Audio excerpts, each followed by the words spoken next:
Hello dear students, कैसे हैं आप सभी। आप देख रहे होंगे यहाँ बोर्ड पर मैंने कुछ टॉपिक्स के नाम लिख रखे हैं।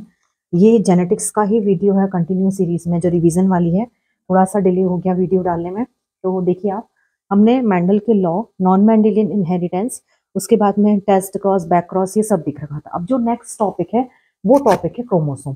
तो क्रोमोसोम हमें बहुत अच्छे से पता है। क्रोमोसोम हमें जो स्टडी करना है, फिजिकल स्ट्रक्चर, केमिकल स्ट्रक्चर और अल्ट्रा स्ट्रक्चर, 3 फॉर्म में स्ट्रक्चर स्टडी करना है। तो सबसे पहले बात करें कि क्रोमोसोम होता क्या है।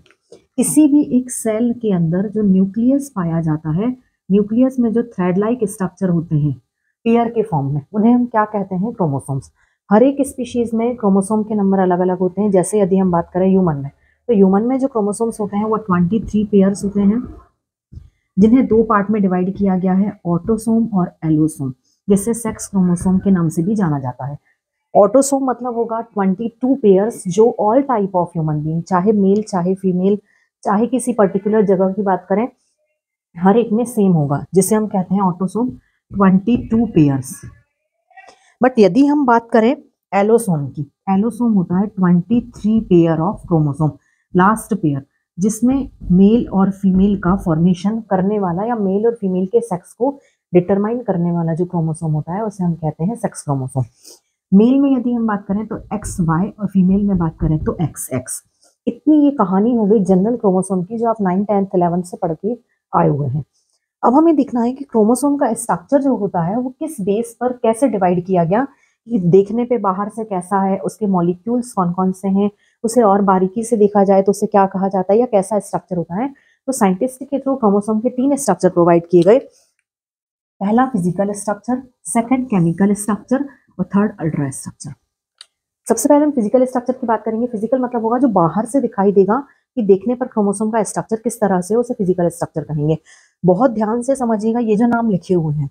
First chromatids and chromonemata, second primary constriction, जिसे सेंट्रोमियर भी कहते हैं, second secondary, third secondary constriction, satellite और टीलोमियर।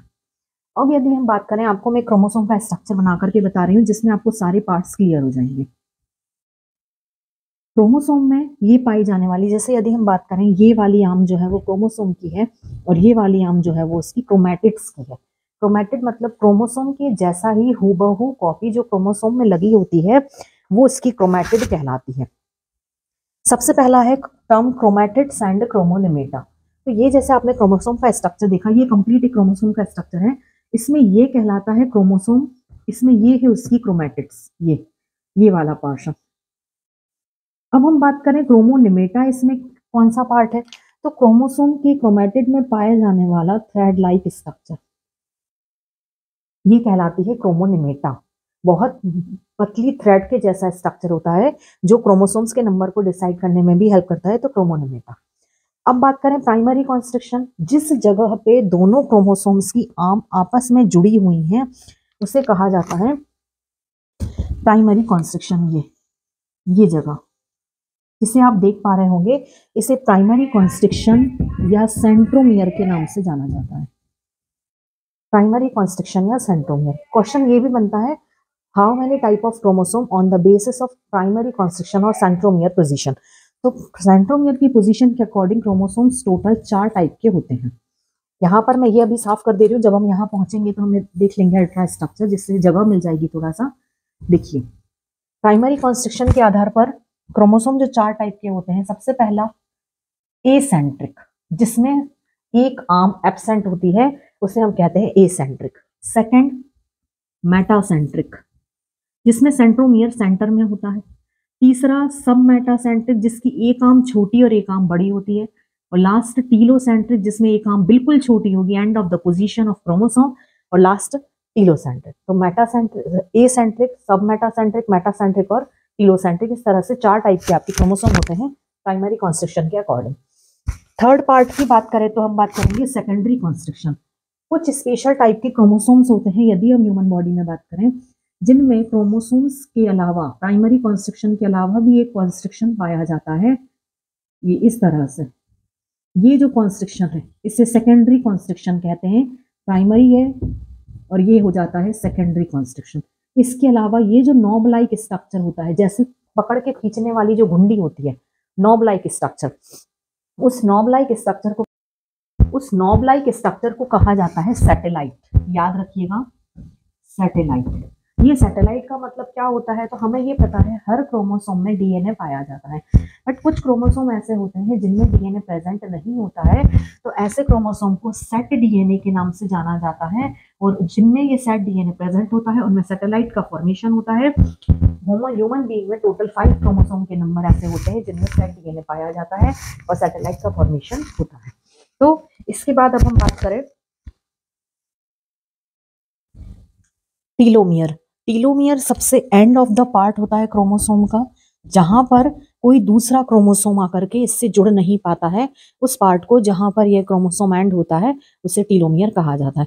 इस तरह से क्रोमोसोम्स के टोटल 5 पार्ट होते हैं फिजिकल स्ट्रक्चर में, जो हमें सामने से दिखने पर स्ट्रक्चर मिल रहा है, chromatids and chromonemata, primary construction, secondary construction, satellite और टीलोमियर। इसके बाद आता है केमिकल स्ट्रक्चर। तो केमिकल स्ट्रक्चर 3 पार्ट से मिलकर के बना होता है, डीएनए, आरएनए और प्रोटीन।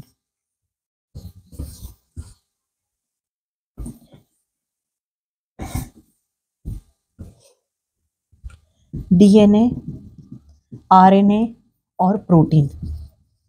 डीएनए आरएनए हमें पता है और ये हम नेक्स्ट चैप्टर में भी कवर करेंगे। डीएनए न्यूक्लिक एसिड वाले, डीएनए और आरएनए न्यूक्लिक एसिड होते हैं जो न्यूक्लियस जिनसे मिलकर के डीएनए बना होता है, जीन में पाया जाने वाला स्ट्रक्चर, ये सब कुछ।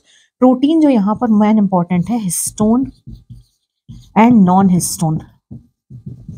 2 टाइप के प्रोटीन होते हैं, हिस्टोन और नॉन हिस्टोन प्रोटीन जो होते हैं वो H1, H2A, H2B, H3 और H4, ये 5 टाइप के हिस्टोन प्रोटीन होते हैं। प्रोटीन को 2 पार्ट में डिवाइड किया गया है, हिस्टोन प्रोटीन और नॉन हिस्टोन प्रोटीन।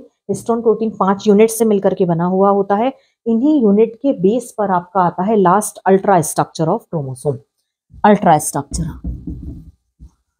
स्ट्रक्चर को पैकेजिंग मॉडल ऑफ क्रोमोसोम के नाम से भी जाना जाता है। Packaging model of chromosome. Packaging model of chromosome मतलब क्योंकि डीएनए की लंबाई बहुत ज्यादा होती है, तो वो डीएनए को किस तरह से ह्यूमन बॉडी में कवर करके रखा जाए, उसके लिए साइंटिस्ट ने एक मॉडल प्रोवाइड किया, जिसे पैकेजिंग मॉडल ऑफ क्रोमोसोम या न्यूक्लियोसोम मॉडल के नाम से जाना जाता है। अब ये न्यूक्लियोसोम मॉडल, यहां से बहुत इंपॉर्टेंट क्वेश्चन आता है। थॉमस और कॉनबर्ग नामक साइंटिस्ट ने ये न्यूक्लियोसोम मॉडल प्रपोज किया था। हर एग्जाम में ये क्वेश्चन डेफिनेटली आपको देखने मिलेगा और इस नाम से देखने मिलता है, पैकेजिंग मॉडल ऑफ क्रोमोसोम। अब इसमें होता क्या है पैकेजिंग मॉडल में, H2A, H2B, H3 और H4, ये जो 4 यूनिट हैं, 1, 2, 3 और 4, ये चारों यूनिट इस तरह से जुड़ करके H2A की 1 यूनिट, H2B की 2 यूनिट, H2A की 2 यूनिट, H2B की 2 यूनिट, H3 की 2 यूनिट, H4 की 2 यूनिट, 2, 4, 6, 8, ये सब मिल करके एक ऑक्टामर स्ट्रक्चर बना लेती है। Most IMP question, nucleosome model में पाया जाने वाला जो मॉलिक्यूल होता है वो कितनी यूनिट से मिलकर के बना होता है, तो वो 8 यूनिट से मिलकर के बना होता है। ऑक्टामर यूनिट कहा जाता है, ऑक्टामर। इस ऑक्टामर यूनिट के चारों तरफ जो प्रोटीन, जो डीएनए लिपटा होता है, या तो हम कहें डीएनए के चारों तरफ प्रोटीन लिपटा है, या हम ये कहें प्रोटीन के चारों तरफ डीएनए लिपटा हुआ है, दोनों ही चीजें एक होंगी। तो ये जो ऑक्टामर यूनिट है, इसके चारों तरफ डीएनए अरेंज होता है इस तरह से, ये इस तरह से। मतलब मान लो एक कोई, जैसे हम राउंड स्ट्रक्चर लें, संतरा ले लें, उसके ऊपर धागा लपेटें, तो संतरे के अंदर 8 यूनिट से मिलके संतरा बना है, उसके चारों तरफ डीएनए लिपटा हुआ है धागे के समान।